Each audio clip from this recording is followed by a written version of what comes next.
ওমর ইবনে খাত্তাব রাদিয়াল্লাহু পরে হঠাৎ তিনি চিন্তা করলেন, আমিও মানুষ, গোলামও মানুষ, ওই একা কষ্ট করবো, আমি আরাম করবো, তা কোনোদিন হইতে পারে না। এবার গোলাম কোজে, গোলাম তুমি উটের উপরে ওঠো, আমি রশি টানি। এরকম পালা বদল করিয়া রশি টানে, একবার ওমর রাদি উপরে, একবার নিচে, আর একবার উপরে, আর একবার নিচে। আল্লাহ পাকের কি গ্রীষ্মা, যখন সিরিয়ার মধ্যে ঢুকবে তখন উমারের পালা।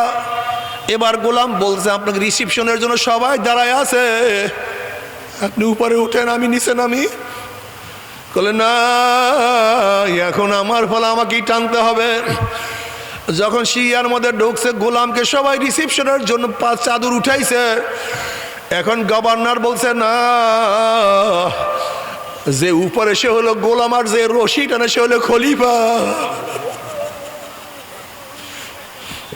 কোনো বয়ানের প্রয়োজন হয় না, কোনো নসিহতের প্রয়োজন হয় না।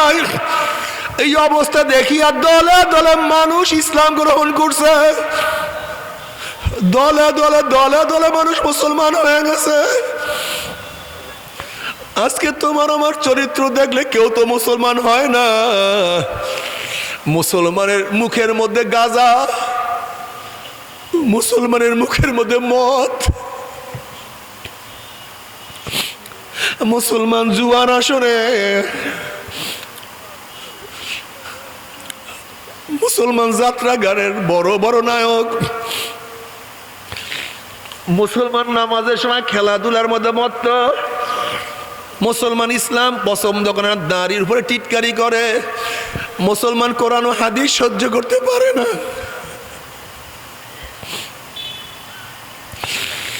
এ আমার যুবক বাবারা, ও আমার মুরব্বী বাবারা, ও আমার পর্দায় মা বোনেরা, কি নিয়ে রওনা করছো, কোথায় রওনা করছো, খবরদার। হিসাব নিকাশ না মিলাইয়া কেউ মাওলার কবরে যাইও না। শুধু দুনিয়ার পাগলে আমি মন্ত্রী হব, আমি এমপি হব, আমি দুনিয়ার ক্ষমতা চালাবো। এ বিয়াকুব, তুমি কেন খেয়াল করো না কয়েকদিন আগে কত বড় ক্ষমতাসীনরা ছিল, আজকে তারা কোথায়? খবর নাই, খবর নাই। বাবারে, দুনিয়ার ফেরাউন বহুত ক্ষমতাধীন ছিল, কিন্তু ফেরাউনের কোনো খবর নাই। ওরে সাদ্দাত কত বড় ক্ষমতা ছিল, মাওলার জান্নাতে ঢুকবে না, নিজে জান্নাত বানায় ফেলাবে,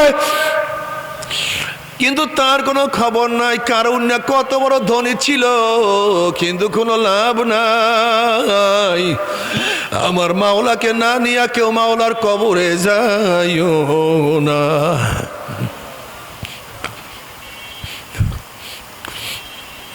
আমি অনেক সময় গরিবদের দিকে তাকাই, খুবই আফসোস করি। দুনিয়ার মধ্যে রিক্সা চালাইতে চালাইতে, ঠেলা গাড়ি ঠেলতে ঠেলতে, কাজ করতে করতে পিঠটাকে কালো বানায়া ফেলাইছে। দুনিয়ায় কষ্ট আরাম কি জিনিস পায় নাই। এত কষ্টের পরেও আবার যদি কবর গিয়া কষ্ট শুরু হইয়া যায়, এর সে বদনসিব আর কিছু হইতে পারে না।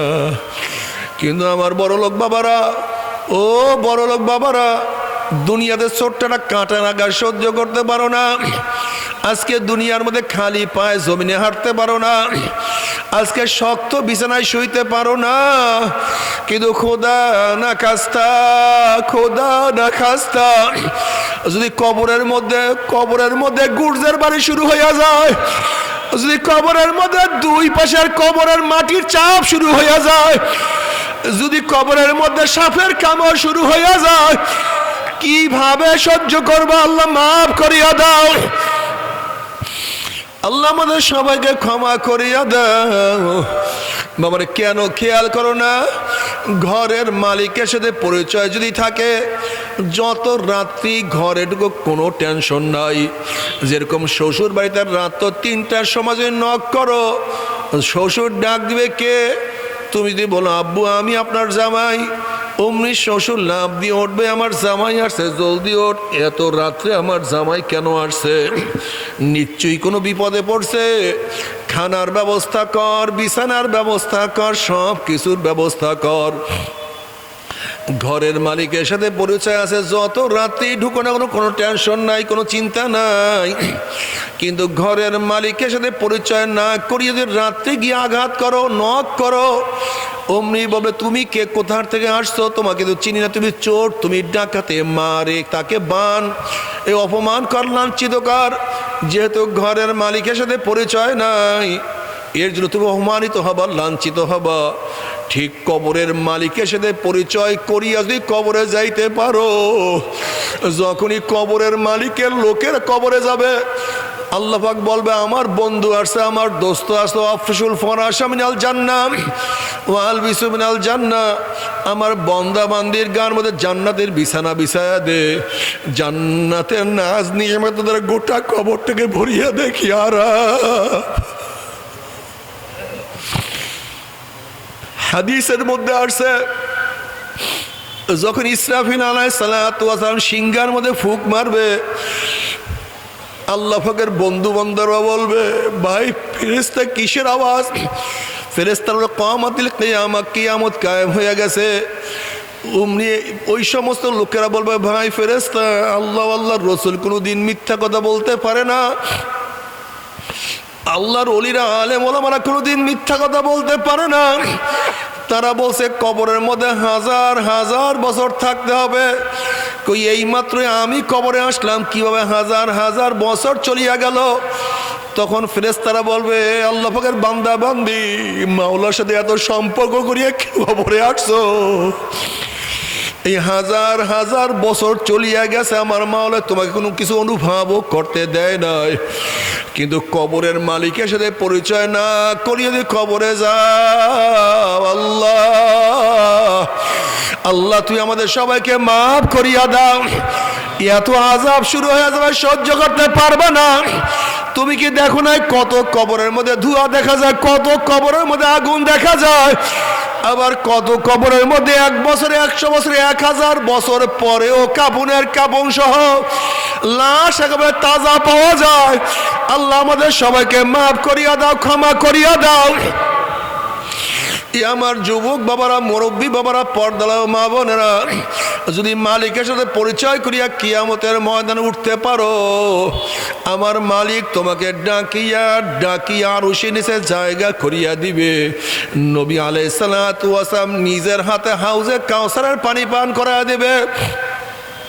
যে ব্যক্তি 1 পেয়ালা হাউজে কাউসারের পানি পান করবে, মান সারে বাল্লাম ইয়াজমা আবাদা, 50,000 বছরের মধ্যে আর কোনোদিন পানির পিপাসা লাগবে না। আল্লাহ কবুল করিয়া নাও। নবী আলাইহিস সালাতু ওয়াস সালাম ফরমান, হে আমার উম্মতরা, কিয়ামতের ময়দানে 3 জায়গায় আমাকে খোঁজ করিও। হাউজের কিনারায় খোঁজ করিও, মিজানের কাছে আমাকে খোঁজ করিও, পুসরাতের কিনারায় খোঁজ করিও। নবী আলাইহিস সালাতু ওয়াস সালাম মিজানের কিনারায় থাকবে, তার উম্মতকে ওজন করা শুরু করবে। যখন করে নেক বাদ দেয়া শুরু করবে, অমনি আমার নবী সুপারিশ করবে, মাওলা হে, এই যুবকের বাবা নামাজ পড়তো না, কিন্তু যুবক তো নামাজ ছাড়তো না। এই মেয়ের মা তো বোরখা পড়তো না, মেয়ে তো বোরখা পরিয়েই সব জায়গায় চলাফেরা করতো। এই যুবকের ভাই তো নামাজ পড়তো না, কিন্তু যুবক তো সবসময় নামাজের মধ্যে মত্ত ছিল। এই যুবক কলেজে পড়তো, কিন্তু দাড়ি রাখিয়া কলেজে যাইতো। এরপরও কিছু কিছু তো গুনাহ দেখা যায়, কিছু কিছু নেকের মধ্যে ত্রুটি দেখা যায়। আল্লাহ এই নেকটাকে বাদ দিও না, এই গুনাহটাকে ওজন করিও না। বুখারীর মধ্যে রওয়ায়াত আছে, কিয়ামতের ময়দানে আমার নবীকে আল্লাহ পাক বলবে, সাল তু উতাইশ ফাতু শাফা, এ আমার নবী আপনি সুপারিশ করবেন, যে সুপারিশ করেন আমি সেই সুপারিশ আমি কবুল করিয়া নেব। আপনি আমার কাছে চান, আপনি যা চাইবেন আমি আপনাকে তা দিয়া দেব। নবী আলাইহিস সালাতু ওয়াস সালাম ফরমান, হে আমার উম্মতেরা, পুসরাতের কিনারায় আমাকে খোঁজ করিও।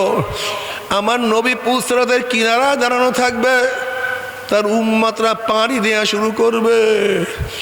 বুখারী শরীফের রওয়ায়াত আছে, একদল উম্মতের ঈমান আমলে এত মজবুত হবে, ওই 30,000 বছরের পুসরাতে 1 সেকেন্ডের মধ্যে পাড়ি দিয়া মাওলার জান্নাতে চলিয়া যাবে।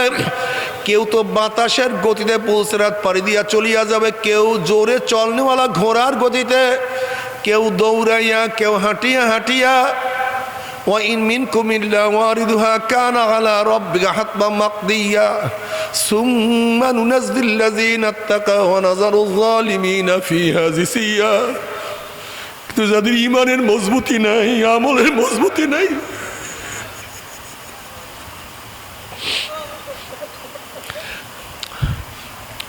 কত বাবা দেখবে ছেলে চলিয়া গেছে, বাবা আটকা পড়িয়া গেছে। যেরকম ইব্রাহিম আলাইহিস সালাতু ওয়াস সালামের বাবা দেখবে তার ছেলে ইব্রাহিম চলিয়া গেছে, বাবা আটকা পড়িয়া গেছে। কত ছেলে দেখবে বাবা চলিয়া গেছে, ছেলে আটকা পড়িয়া গেছে।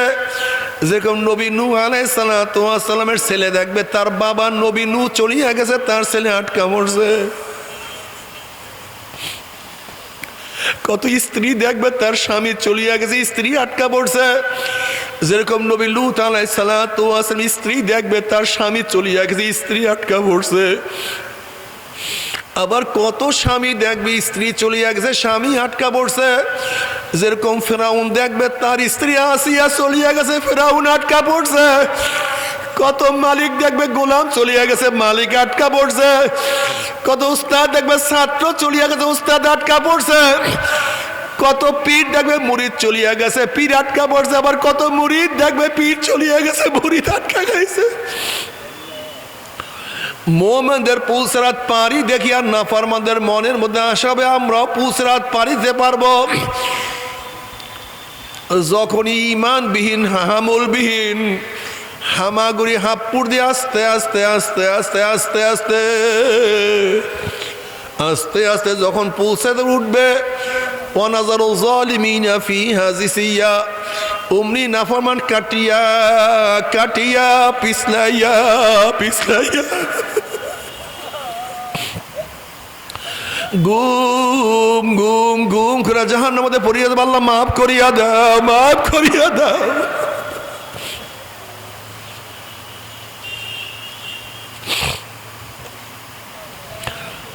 বাবারে, ও শরীয়তপুরের বাবারা, ও শরীয়তপুরে পর্দার মা বোনেরা, বাবারে ফেরো। শয়তান তো আল্লাহর কাছে কসম করছে, আল্লাহ যে আদান তুই আমার আদম সন্তানকে যদি আমার আদম সন্তানকে ধাক্কাই দে জাহান্নামের কিনারায় নিয়ে যাও, যদি আমার আদম সন্তানকে জাহান্নামের কিনারায় নিয়ে যাও, আর ওই জাহান্নামের কিনারার থেকে আমার আদম সন্তান আমাকে ডাক দে, আল্লাহ আমার আদম সন্তান আমাকে ডাক দিতে দেরি, আমি মাওলার ডাকে সারা দিতে দেরি করব না। যদি আমার বান্দা ওই জাহান্নামের কিনারার থেকে হাত বাড়াইয়া দেয়, আল্লাহ আমার হাত কারা ধরো, আমি জাহান্নামে পড়িয়া যাইতে আছি। আমার বান্দা হাত বাড়াইতে দেরি, আমার বান্দি হাত বাড়াইতে দেরি, আমি মাওলায় হাত ধরতে দেরি করব না। কুল ইয়া ইবাদিয়াল্লাযীনা আসরাফু আলা আনফুসিহিম লা তাকনাতু মির রাহমাতিল্লাহ ইন্নাল্লাহা ইয়াগফিরুয যুনুবা জামিয়া। আমার মাওলায় ডাক, বান্দা বান্দা নৈরাশ হবি না, নৈরাশের জায়গা আমার কাছে হবে না। বাবারে, তবে মুমিন মুসলমান বলতে সবাইরই মনে চায় গুনার থেকে ফিরিয়া নেক আমল করিয়া মাওলার জান্নাতে, কিন্তু সবাইরই যাইতে মনে চায় গুনাহ নিয়া মাওলার জাহান্নামে কাউরি কিন্তু যাইতে মনে চায় না। কিন্তু কেনই বা আমরা নেক আমল করতে পারি না, কেনই বা গুনার কাম ছাড়তে পারি না? এর মূল কারণ আপনার এবং আমার পিছনে নফস এবং শয়তান লাগিয়া রইছে। এই নফস এবং শয়তান থেকে ফেরার জন্য যে কোনো একজন হক্কানি আল্লাহর ওলির হাতে হাত দিতে হবে রে বাবা। খবরদার, বর্তমান জমানায় পীর মুরিদের নামে ভেজাল, ব্যবসা, দলাদলি, হিংসা, হাসাদে প্রত হয়ে গেছে। সমস্ত আল্লাহর ওলির একমত, যেই পীরের 5 জন মুরিদের মধ্যে কম পক্ষে 3 জনকে দেখবেন আলহামদুলিল্লাহ সুন্নাত মুআফিক আমল আখলাক মজবুত হয়ে যাইতে আছে, গুনার কাম ছাড়তে আছে, নেকের আমল ধরতে আছে, কলব নরম হইয়া চোখে পানি আসতে আছে। বৃক্ষ তোর নাম কি, ফলে পরিচয়? আমি চরমোনাই বুঝি না। চরমোনার দাওয়াত প্রশংসা প্রচার প্রসার করার জন্য আসিনে রে বাবা। চরমোনাই যাওয়ার তোমার কোনো দরকার নাই, কোনো দরকার নাই, কোনো দরকার নাই।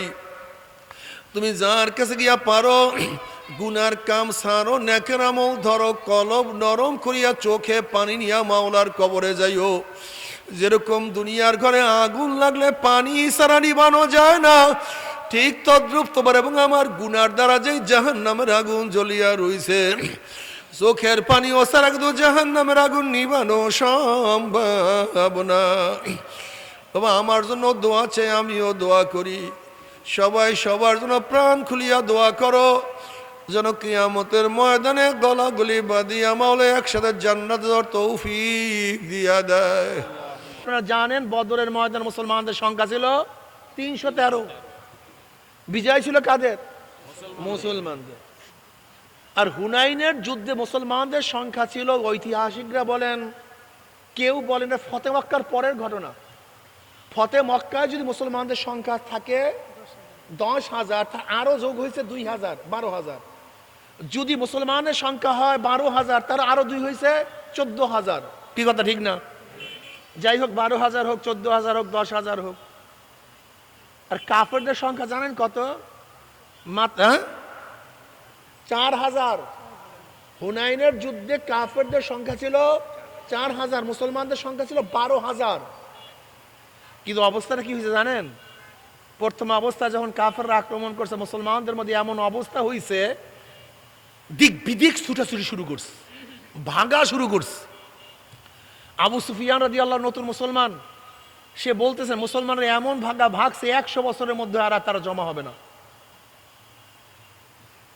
অথচ মুসলমানদের সংখ্যা ছিল কাফেরদের চেয়ে 3 গুণ, কোথায় 4,000 আর কোথায় 12,000। কিন্তু মুসলমানরা প্রথম জিততে পারেনি। কেন? কারণটা কি? আল্লাহ নিজেই বলেন, ওয়া ইয়াউমা হুনাইনিন ইয আজাবাতকুম কাসরাতুকুম ফালাম তুগনি আনকুম শাইয়্যা। এই হুনাইনের যুদ্ধে যখন তোমাদের কাসরাত, তোমাদের আধিক্য তোমাদের মধ্যে আশ্চর্যজনিত করে দিয়েছে যে আজকে আমাদের বিজয় ঠেকায় কে? জিততে পারো নাই, জিততে পারো নাই। আধিক্যের কারণে মুসলমান জিতে নাই। তুমি কেন বুঝো না? যত গোড়ার দিকে যাবা তত মুসলমানদের সংখ্যা কম, বিজয়ের সংখ্যা বেশি। আর যত আগার দিকে আসবা মুসলমানের সংখ্যা বেশি, বিজয়ের সংখ্যা কম। তুমি কি দেখো না? যত গোড়ার দিকে মুসলমানের বিজয়ের সংখ্যা বেশি, কিন্তু সংখ্যা কম। আর যত আগার দিকে আসবো সংখ্যা বেশি, আর গুতার সংখ্যা বেশি। গুতা, খালি গুতা খাই, সব জায়গায় গুতা খাই। এই যে দেখেন মোহাম্মদ বিন কাসিম রহমতুল্লাহ আলাইহি, মোহাম্মদ বিন কাসিম রহমতুল্লাহ আলাইহি 712 ঈসাই সালে মাত্র 5,000 সৈন্য নিয়ে, কত হাজার? 5,000, হ্যাঁ, মাত্র 5,000। আর রাজা দাহিরের সৈন্য ছিল 1 লক্ষ। কোথায় 1 লক্ষ আর কোথায় মাত্র 5,000? আর আপনারা জানেন রাজা দাহিরের জলদস্যু কর্তৃক আমার মুসলিম এক মেয়ে অপদস্থ হয়েছে, অপমানিত হয়েছে। ওই মুসলিম মেয়ে রাজা দাহির কাছে নালিশ দিছে, কিন্তু সে বিচার করে নাই। সে সোজা চলে গেছে ইরাকে। হাজ্জাজ বিন ইউসুফের কাছে গিয়ে বললেন, আপনার হাজার মুসলমান ভাইরা জিন্দা থাকতে আপনার এক বোন লাঞ্ছিত হবে, অপমানিত হবে। হাজ্জাজ বিন ইউসুফ বলতেছে, আমার কাছে শূন্য নাই। দ্বিতীয় মাসুদের সময়, দ্বিতীয় অলিদের সময় আমার কাছে তো শূন্য নাই, শূন্য তো বিভিন্ন জায়গায়, আমি কি করব? মোহাম্মদ বিন কাসিম রহমতুল্লাহ আলাইহি, যে হাজ্জাজ বিন ইউসুফের কি ছিলেন? জামাতা ছিল। কাসিম হইল হাজ্জাজ বিন ইউসুফের ভাই, আপন ভাই। মোহাম্মদ বিন কাসিম আর মোহাম্মদ বিবাহ করছে হাজ্জাজ বিন ইউসুফের মেয়ে জুবায়দাকে। জুবায়দা তার স্ত্রী, তার বয়স মাত্র 17 বছর বয়স।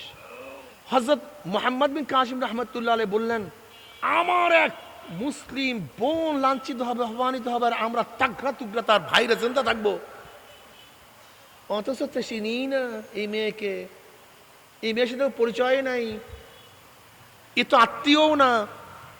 এখানে যারা আছেন খুব ভালো মতো বুঝবেন, মুসলমানদের সম্পর্ক রক্ত এবং গোশতের মাধ্যমে হয় না, মুসলমানদের সম্পর্ক আকীদা ও ঈমানের সাথে হয়। যেমন নবী নূহ আলাইহিস সালাতু ওয়াস ওটার যার সন্তান, রক্তের সম্পর্ক, কিন্তু আল্লাহ পাক বলেছে এটা তোমার আহাল না, এটা তোমার আহাল নয়। মুসলমানদের সম্পর্ক এইটা কোনো নসলি সম্পর্ক না, ঈমান ও আকীদার সম্পর্ক। আল মুমিনু কারজুল ওয়াহিদ ইন ইশতাকা আইনুহু ইশতাকা। এই মিয়া সরেন, সরেন মিয়া। আল্লাহুম্মা সাল্লি আলা মুহাম্মাদিন নাবিয়্যিল উম্মি ওয়া আলিহি ওয়াসাল্লাম। আল মুমিনু কারজুল ওয়াহিদ ইন ইশতাকা আইনুহু ইশতাকা কুল্লু ওয়া ইন ইশতাকা রাসু ইশতাকা কুল্লু। গোটা দুনিয়ার মুমিন একটা শরীরের নয়। কয়টা শরীরের নয়? আমার মাথা যদি দরদ হয় গোটা শরীরটা অসুস্থ হয়ে যায়, আমার চোখে দরদ হলে গোটা শরীরটাই দুর্বল হয়ে যায়। গোটা মাশরিক থেকে মাগরিব পর্যন্ত, জুনুব থেকে শিমাল পর্যন্ত কোন একজন মুসলমান দুঃখিত হয় আর তুমি তার দুঃখে যদি দুঃখিত না হও, তুমি মুমিন না। যদি গোটা দুনিয়ার কোন এক মুসলমান লাঞ্ছিত অপমানিত হয়, তার লাঞ্ছনা অপমানিত তুমি যদি না হও, তুমি মুমিন না, তুমি মুমিন না। মোহাম্মদ বিন কাসিম ওই মেয়েকে চিনতেন না, তার আত্মীয় না, কিন্তু পরিচয় কি দিছে? একজন মুসলিম মেয়ে, বাস, আর কিছুর দরকার নেই। একজন মুসলিম, একজন মুসলিম। কোথায় সে মুসলমান, কোথায় সে মুসলমান, কোথায় সে মুসলমান, কিসের মুসলমান? আমি আশ্চর্য হয়ে যাই। আমি অনেক সময় নিজেও চিন্তা করি আমি মুসলমান কিনা। বিশ্বাস করেন, আমি নিজে অনেক সময় পেরেশান হয়ে যায় আমার মধ্যে ঈমান ঠিক আছে কি নাই। ওই উসিরুনা আলা আনফুসিহিম ওয়ালাউ কানা বিহিম খাসাসা। আহারে, আল মুসলিমু মান সালিমাল মুসলিমুনা মিন লিসানিহি ওয়া ইয়াদিহি। আর আমরা একে অপরকে খালি গীবাত করি, শিকায়ত করি, বদনাম করি, কষ্ট দেই। মুসলমান না, মুসলমান ভিন্ন জিনিস। মুসলমান কি যে সুন্দর জিনিস, তুমি কি জানো মুসলমান কি জিনিস? 10 জন দরবেশ এক কম্বলের মধ্যে থাকতে পারে, কিন্তু 2 বাদশা 2 দেশও থাকতে পারে না। একজন মুমিন আর এক ভাইকে না খেয়ে নিজে একা একা খেতে পারে না। একজন মুমিনকে ক্ষুধার্ত অবস্থায় রেখে নিজে পেট পুড়িয়ে খেতে পারে না। মুমিন দেখো আনসারীরা যখন হিজরাত করছে, সাহাবারা, ভাই আমার 2 জন স্ত্রী, তোমার কোনটা পছন্দ হয় নিয়ে যাও। আমার 2টা ঘর, তোমার কোনটা পছন্দ হয় নিয়ে যাও। আমার 2টা বাগান, তোমার যেইটা পছন্দ হয় নিয়ে যাও। আমার একটা বাগান অর্ধেক তোমার, অর্ধেক আমার। আহ, কি মজা, কি মুসলমান। এক মুসলমান ভাই আর এক মুসলমান ভাইকে কত বেশি প্রাধান্য দেয়। এক যুদ্ধের ময়দানে এক মুসলমান আহত হইতে হইতে পড়ে গেছে, পানি পানি করে চিল্লায়। তার চাচাতো ভাই দৌড়ে তার কাছে পানি নিয়ে গেছে, পানি পান করবে, মুখের কাছে গেছে। অমনি অদূর থেকে আরেকজন এটা পানি। ওই শহীদ ব্যক্তি বলতেছে, ভাই আমার তো বেশি পানির প্রয়োজন না, আমার ওই ভাইয়ের বেশি পানির প্রয়োজন, তার কাছে নিয়ে যাও। ওই ব্যক্তি দ্বিতীয় ব্যক্তির কাছে পানি নিয়ে গেছে, তৃতীয় আর এক জায়গা থেকে পানি। দ্বিতীয় ব্যক্তি বলছে, ভাই আমার তো বেশি পানির প্রয়োজন না, আমার ভাইয়ের কাছে নিয়ে যাও, তার পানির বেশি প্রয়োজন। তৃতীয় ব্যক্তির কাছে যখন পানি নিয়ে গেছে, সে দুনিয়াতে নেই, শহীদ হয়ে গেছে। দৌড়ে আসছে দ্বিতীয় ব্যক্তির কাছে, দেখে সেও দুনিয়াতে নেই, সেও শহীদ হয়ে গেছে। আসছে প্রথম ব্যক্তির কাছে, দেখে সেও নাই, সেও দুনিয়ার থেকে শহীদ হয়ে গেছে। আল্লাহ পাক কি কয়? ওই উসিরুনা আলা আনফুসিহিম ওয়ালাউ কানা বিহিম খাসাসা। মুমিন তো নিজের ধ্বংসের সময়ও, নিজের হালাক হওয়ার সময়ও, নিজের মৃত্যুর সময়ও তার অন্য মুমিন ভাইকে প্রাধান্য দেয়। আমি না আমার ভাই, আমি না আমার ভাই। আসি কয়জন এখানে বলেন তো? আমি জানি না, আমি জানি না। ইসলাম কি জিনিস জানো? মোমেন কি জিনিস জানো? বেয়াকুব।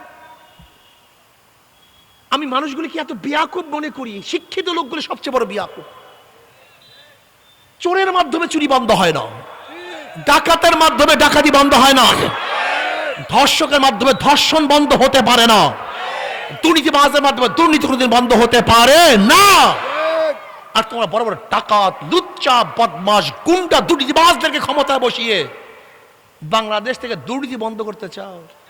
চুরি বন্ধ করতে চাও, তোমার সে বড় কপাল পোড়া মূর্খ বদনসিব আর দুনিয়াতে থাকতে পারে না। তুমি গোডাউনের চাবি কার কাছে দিছো? বড় বড় ডাকাতদের কাছে, হ্যাঁ, চোরদের কাছে, বেঈমানদের কাছে, যাদের আল্লাহর ভয় নাই তার কাছে। তুমি শিয়ালের কাছে মুরগি বর্গা দিয়া মুরগির হিসাব নিতে যাও? বোকা টোকা নাকি? আমাদের আকাবেররা কারা জানো? হযরত আবু বকর সিদ্দিক রাদিয়াল্লাহু তাআলা খেলাফতের দায়িত্ব পাওয়ার পরে কাপড়ের গাঁটটি নিয়া, এই কাদের মধ্যে কার কথা বলছি, এরকম কাপড়ের গাঁটটি নিয়ে বাজারের দিকে রওনা করছে। উমর ইবনে খাত্তাব রাদিয়াল্লাহু তাআলা, এই শোনো যুবকরা, কলেজের উস্তাদরা শোনেন, কলেজের ছাত্ররা শুনো, ইসলাম কি জিনিস বুঝো। উমর ইবনে খাত্তাব রাদিয়াল্লাহু আনহুর সাথে রাস্তায় দেখা। উমর ইবনে খাত্তাব বলতেছেন, ভাই আবু বকর কোথায় যান? বলে তো যে বাজার, এগুলো কাঁধের মধ্যে গেলে কাপড়ের গাঁটটি, কিসের জন্য? বাজার বিক্রি করার জন্য। বলে গোটা মুসলমানদের, গোটা দুনিয়ার দায়িত্ব আপনার কাঁধের উপর, আপনার কাপড়ের গাঁটটি কাঁধে নিয়ে যান। এবার আবু বকর রাদিয়াল্লাহু বললেন, ভাই উমর খাবো কি, পরিবার পরিজন চলবে কিভাবে? বলে যান, বাইতুল মাল থেকে আপনাকে কিছু ভাতার ব্যবস্থা করা হবে। কি ব্যবস্থা করা হবে? খুব ভালো মতো মাথার মধ্যে ঢুকাবা এই ঘটনা, মাথার মধ্যে রাখবা, জীবনে বের করবো না, তাহলে বুঝবা ইসলাম কি জিনিস, ইসলামের ক্ষমতা কি জিনিস। ইসলামের ক্ষমতা মানুষ যেতে চায় না কেন, কারণটা কি, খুব ভালো মতো বুঝবা। হযরত আবু বকর সিদ্দিক রাদিয়াল্লাহু তাআলা আনহুকে কিছু ভাতার ব্যবস্থা করা হলো। কি পরিমাণের ভাতা জানেন? কি পরিমাণ? মধ্যবিত্তি এক পরিবার চলতে পারে এই পরিমাণের ভাতা, মধ্যবিত্তি পরিবার চলতে পারে ঠিক এই পরিমাণের ভাতা। আবু বকর সিদ্দিক রাদিয়াল্লাহু তাআলার স্ত্রী বললেন, আমার একটু মিষ্টি খাইতে মনে চায়। কি খাইতে মনে চায়? টাকা তো নেই, কি দিয়ে কিনবো? আবু বকর সিদ্দিক রাদিয়াল্লাহু তাআলার স্ত্রী ওই ভাতার থেকে এক পাই দুই পাই জমাতে কিছুদিন পর বলতেছে, আমার কাছে কিছু টাকা আছে, সেই টাকাটা নিয়ে মিষ্টিকে নিয়ে আনেন। টাকা পাইছো কোথায়? আপনাকে যে ভাতা দেয় আমাদের সংসারের থেকে একটু জমাইতে, তাহলে একটু অতিরিক্ত হয়ে গেছে, এটা তো আমার দরকার নেই, এটা তো অতিরিক্ত হয়ে গেছে, এটা দরকার নেই। মিষ্টি আনলেন না, বাইতুল মালে টাকা ফেরত দিয়ে দিলেন। কি বুঝলা? আমার জামাইটার বেতন কম কিন্তু ঘুষ আছে, আলহামদুলিল্লাহ। ঘুষ নাই, গু আছে, গু, পায়খানা বললো ভালো, জাহান্নামের আগুন আছে তোমার জামাই কপালে।